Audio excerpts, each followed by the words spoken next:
विधायक जी, आपका शपथ ग्रहण कब होगा?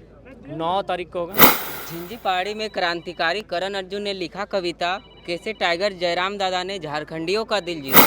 विधायक है तो एक सम्मानित पद है, समस्याओं का समाधान गारंटेड है। समाधान लगभग सबका होगा। उन चीज़ों को हमने त्वरित टेलीफोन भी किया, कुछ विषयों को हमने अपने रजिस्टर में मेंशन भी किया है। जब देखिए क्रांतिकारी कविताएं लिख रहे हैं युवा, तो ये कहीं ना कहीं एक संदेश जा रहा है कि अब जब भी हक की बात आएगी तो लोग टकराएंगे, चाहे वो सिस्टम कितना भी पावरफुल क्यों ना। कितनी समस्याएं आई जो देखिए समस्याएं तो अनगिनत आई हैं और समाधान लगभग सबका होगा। उन चीज़ों को हमने त्वरित टेलीफोन भी किया, कुछ विषयों को हमने अपने रजिस्टर में मेंशन भी किया है। जब देखिए विधायक है तो एक सम्मानित पद है, समस्याओं का समाधान गारंटेड है। कई समस्याएं थे जो आप लिख रहे देखिए थे। मुख्यतः जो समस्याएं हैं वह प्रखंड स्तरीय हैं, कुछ बिजली की समस्याएं हैं, कुछ रोजगार सेक्टर की समस्याएं हैं, कुछ शिक्षा मतलब शिक्षकों की कमी, इस प्रकार की समस्याएं हैं। ज़मीन में जो मामला है वो बहुत ज़्यादा है, अधिकांश है।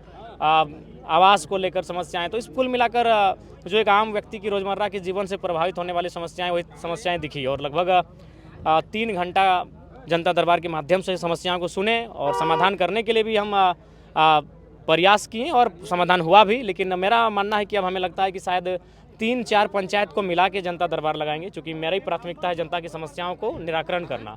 और ये प्रखंड स्तरीय कार्यक्रम भी हमें लगता है कि काफ़ी ज़्यादा हो जा रहा है, लोग सभाओं की तरह आ जा रहे हैं, तो कुछ दुविधाएं भी उत्पन्न हो जा रही। तो इसलिए अगली बार से हम प्रयास करेंगे कि एक दिन में 3 से 4 पंचायत में जनता दरबार लगाएंगे। विधायक जी, आपका शपथ ग्रहण कब होगा? 9 तारीख को होगा। 9 तारीख को।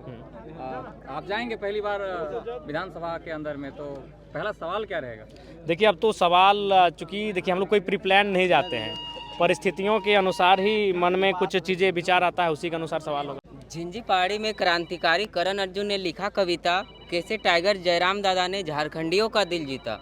भ्रष्टाचार का चंदा, गरीबों को किया गंदा, अधिकारियों को किया शर्मिंदा, अंधभक्तों को किया अंधा, भ्रष्ट नेताओं को किया अर्धनंगा, क्योंकि भ्रष्टाचार करना था उनका धंधा।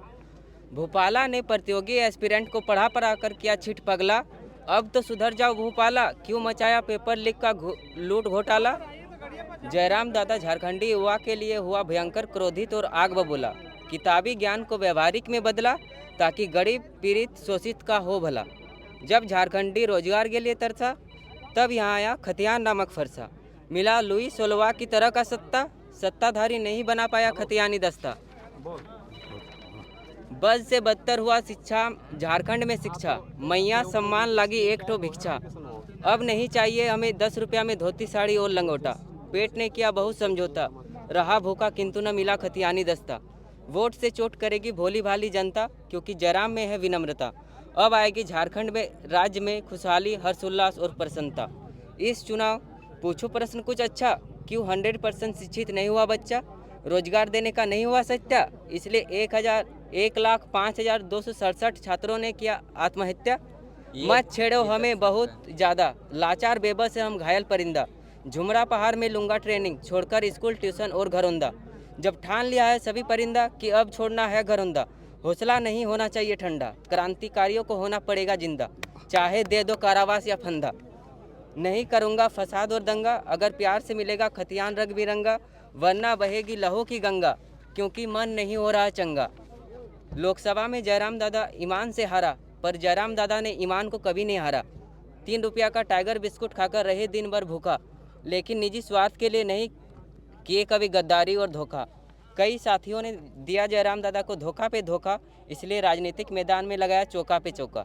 गोदी मीडिया ने नहीं किया कभी जयराम दादा का चर्चा, इसलिए सोशल मीडिया ने संभाला जयराम दादा का मोर्चा। झारखंडी माँ का था कर्जा, इसलिए पूर्ण जीवन किया खर्चा।